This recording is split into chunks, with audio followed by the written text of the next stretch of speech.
Today we are going to make a carrot cake with a chocolate syrup. First, we need some carrots.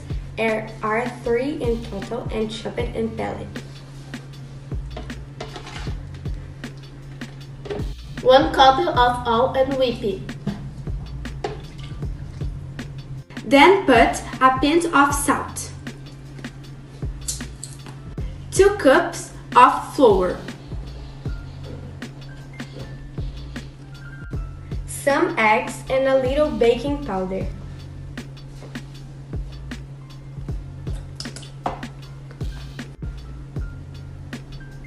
Put some sugar.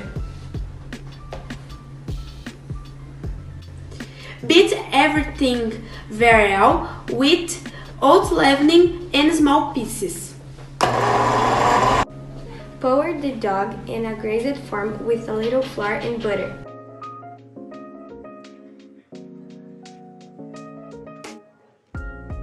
Put in the oven for 40 minutes at 180 degrees.